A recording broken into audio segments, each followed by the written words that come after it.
Olá, meus queridos alunos. Espero que vocês estejam bem.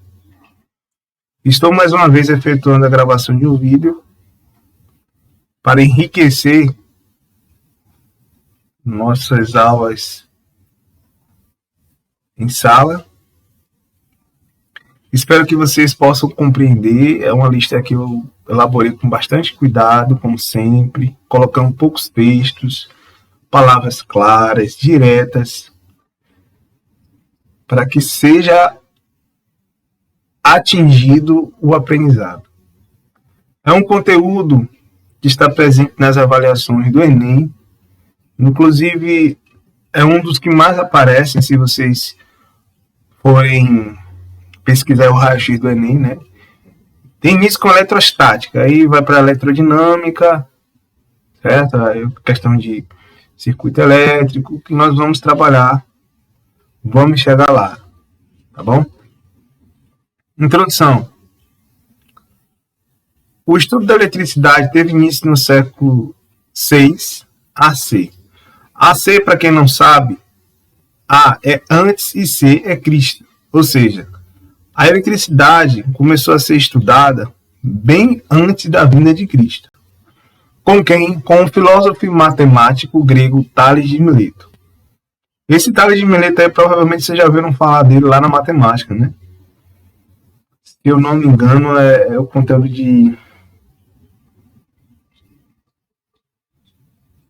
das retas paralelas, no conteúdo de proporcionalidade, né? Vamos lá. Ele observou que o atrito entre uma resina fóssil, chamada de âmbar, e a pele de animal produziu uma propriedade na resina de atrair penas de aves. Bem, o que é essa resina fóssil? A resina fóssil é essa imagem que vocês estão vendo aí. Perceba que é como se fosse uma pedrinha e dentro dessa pedrinha tem um inseto, né? Aparentemente é uma formiga, mas o que interessa é que vocês tenham conhecimento do que é isso aí, né? Vamos supor que você faça um corte numa árvore, comece a descer um fluido, né?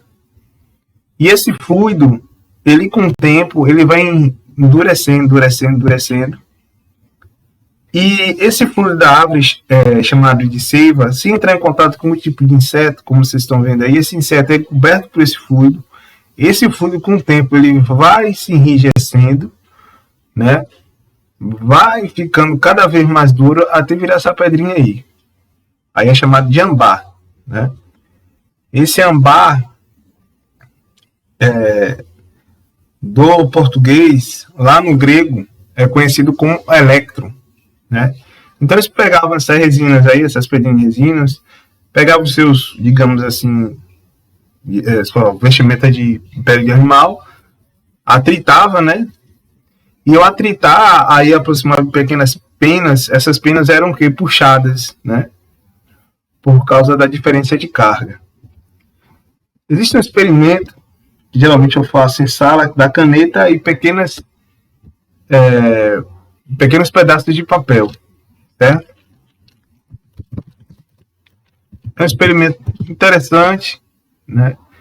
O efeito impressiona alguns colegas, como alguns provavelmente não estavam em sala. Eu vou pesquisar aqui para vocês. Deixa eu colocar aqui. Caneta. Não, bexiga. Bexiga atrai pedaços de papel.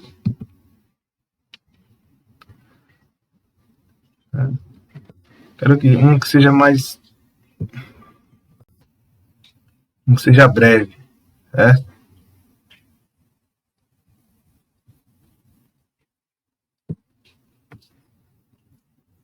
Ah, esse da latinha também é legal. Eu já fiz esse aqui da latinha tempos atrás.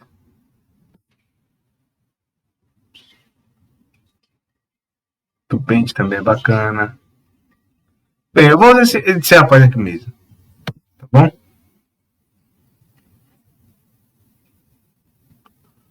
Vai ter uma propaganda aqui.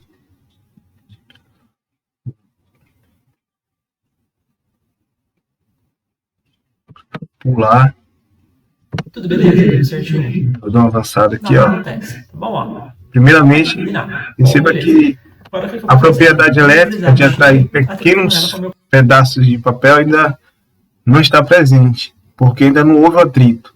Naquele tempo eles pegavam a resina, atritavam, né, na pele do animal, que tem pelos, e ali retirava elétrons, né, que eu vou explicar isso mais adiante, eletrizava o corpo e aí poderia atrair pequenos pedaços de penas de árvores, como eles vão fazer aqui agora, olha.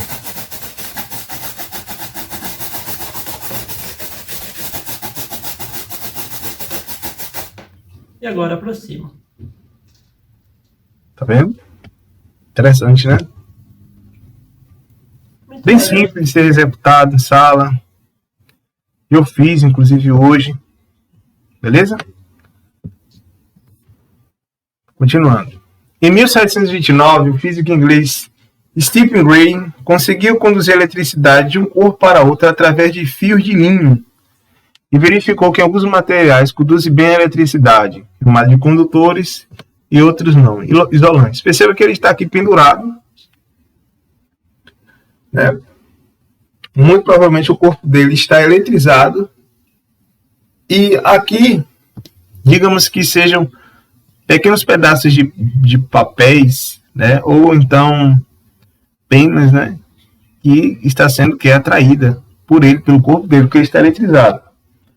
Uma coisa que eu quero que vocês entendam, que para que possa ocorrer o choque é necessário você estar em contato com o solo, né? Com o chão, com a terra.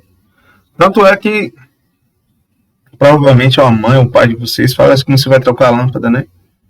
Ou trocar a resistência de chuveiro, talvez. Coloca a sandália, né? Porque a sandália ela é constituída por um material que é isolante, né? Que dificulta a passagem de corrente. E você em contato com o chão, através da sandália, não vai ser possível passar a energia pelo seu corpo e ir até o chão, né? Não vai completar o circuito, digamos assim. Então você não vai tomar um choque. Tanto é que ele está pendurado, porque se ele tivesse em contato com o chão, né, não seria possível fazer isso, né? Toda a carga que estaria no corpo dele ia direto para o chão. Onde estão as cargas elétricas? Na Grécia Antiga, acreditava-se que a matéria poderia ser dividida em partes cada vez menores até chegar ao elemento fundamental, átomo. Átomo do grego, inicialmente, faz referência com a menor partícula constituinte de um corpo, né? Menor partícula constituinte da matéria, né? A partícula indivisível, né?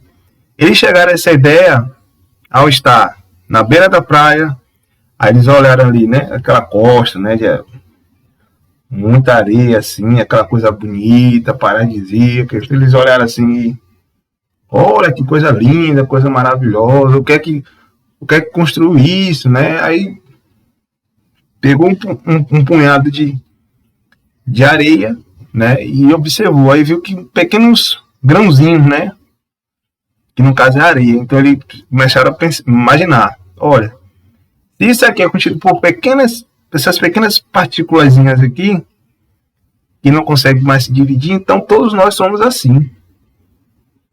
Pena que estava errado, porque tempos depois foi possível constatar que o átomo ele não era realmente isso que eles pensavam, né? Que é a última partícula, que não tem como dividir mais. Não, muito enganado. Tanto é que tem aqui mais em cima. O átomo é constituído de partículas menores, 2 pontos. Os elétrons, os prótons e os nêutrons. Percebam que aqui eu tenho na região central, chamada de núcleo. Essa região central aqui. Temos uma carga positiva, tá vendo o sinal de mais, que é o próton.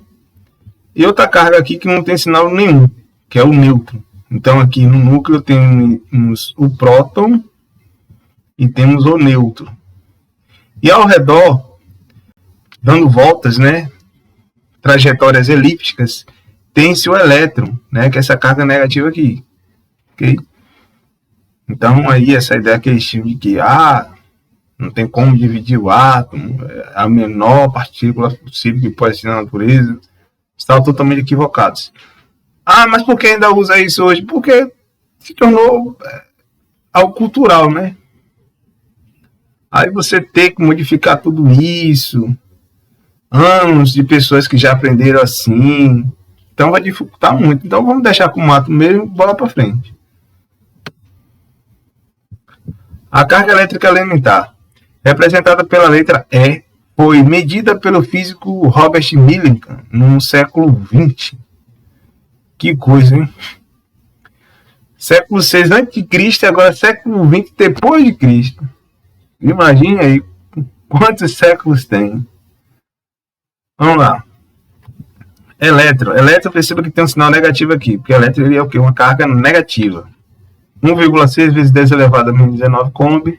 Próton, carga positiva. 1,6 vezes 10 elevado a menos 19. Perceba que a diferença do elétron para o próton, falando-se de carga, é apenas o sinal. O elétron é negativo e o próton é positivo. Okay? Quando eu digo assim, que um corpo ele está eletrizado negativamente, ele possui um excesso de elétrons. Okay? Em relação aos prótons, ele tem mais elétrons, né? Então está ok, carregado negativamente, né? Aqui ao menos, ó, ele possui muito mais elétrons. Se for positivamente, ele tem muito mais prótons, né, no plural. Com o valor da carga elétrica é muito pequeno, normalmente utiliza-se múltiplos, submúltiplos da unidade C, coulomb. Já eu vou explicar isso aqui, certo? Vamos deixar para os próximos capítulos, mas só entenda que 1 MC é 1 milicoulomb, que é 10 elevado a menos 3. 1 MC é 1 microcoulomb, que é 10 elevado a menos 6, e 1 nanoC, né, que é 1 nanocoulomb, é 10 elevado a menos 9. Essa equação que vocês estão vendo aqui é a equação onde é possível calcularmos a carga do corpo. O corpo está carregado negativamente, certo? Quanto? Eu sei que é negativo, mas quanto? É menos 10 coulomb? Menos 20 coulomb? Menos 100 coulomb? Quanto? Né? Então é possível calcular por meio dessa formulazinha aqui, olha. Que Q, né, que é o valor total da carga, é igual a N, que é o número de elétrons ou o número de prótons, multiplicado pela carga, né? Se for elétron, aqui vai ser o valor, esse aqui em cima, se for elétron, né? E se for próton, vai ser esse de baixo, né? Aí no total, ou vai ser negativo ou vai ser positivo, né? Vamos observar aqui esse exercício, tá bom? Um corpo apresenta 1,2 vezes 10 elevado a 3 elétrons a menos que prótons, né? Determine o sinal e o módulo da carga elétrica desse corpo. Aqui tem as alternativas. Se é negativo, se é positivo. Olha só. Um corpo apresenta 1,2 vezes 10 elevado a 3 elétrons a menos que prótons. Ou seja, tem menos prótons, tem menos elétrons, né? Menos elétrons, que está falando, ó, a menos. Então ele tem menos elétrons e mais prótons. Se ele tem mais prótons e prótons, como já vimos aqui em cima,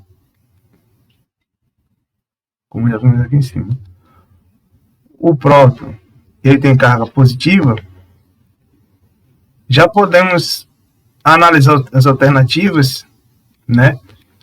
Que vai ter o quê? Vai ter um sinal positivo. Então, ou é a B, ou é a D, né? Só que aqui tem, qual a diferença? 1,92 vezes 10 elevado a menos 13, 1,92 vezes 10 elevado a menos 16. E aí? O que acontece? Nós temos o quê? 1,2 vezes 10 elevado a terceira. Elétrons a menos. Então, é isso aqui que ele tem em excesso de prótons, né? Porque, não sei se vocês viram aí em química, que o átomo neutro, né, ele possui a mesma quantidade. Se ele tiver 2 elétrons, estando neutro, ele também vai ter 2 prótons. Ok? Agora, se ele perder um elétron, ele vai ficar com um próton de excesso, né? Aqui vai ficar um elétron. E aqui teremos 2, diferente, né? 2 prótons. Ou seja, nós temos um próton a mais. Se tem um próton a mais, ele está carregado com carga positiva. Com um próton a mais. Ok? Então, esse 1,2 vezes 10 elevado a 3 de elétrons a menos, é que ele tem a menos de elétrons e ele tem a mais de prótons. Ok? Então, eu tenho aqui, vou colocar aqui, 1,2 vezes 10 elevado a terceira, multiplicado pela carga do próton, né? Que é 1,6 vezes 10 elevado a menos 19. Vamos lá. 1,6 vezes 10 elevado a menos 19. Eu tenho aqui 1,2 vezes 1,6. Eu pego 12 vezes 16. Vou colocar aqui do lado. Beleza? Aqui, olha. Vamos fazer essa continha aqui. 2 vezes 6 é 12. 2 vezes 1 é 2, mais 1, 3. Boto o zero aqui daqui para cá. Eu vou fazer repetir, vou somar. Então aqui eu tenho 2, aqui eu tenho. Então vai dar o quê? 192. Mas eu não utilizei as vírgulas, né? Então o que é que será feito? Depois da vírgula eu tenho uma casa, depois da vírgula eu tenho uma casa. Então são duas casas. Então eu tenho que voltar duas casas. 1, 2. Ou seja, é 1,92 vezes 10 elevado. Olha só. Eu tenho 3 menos 19. 3 menos 19 vai dar menos 16. Come. A alternativa correta é a D. Espero que vocês tenham entendido. Dúvidas, me procurem pelo WhatsApp ou na escola mesmo. Tá bom? Desejo a vocês boa sorte aí e até o próximo conteúdo.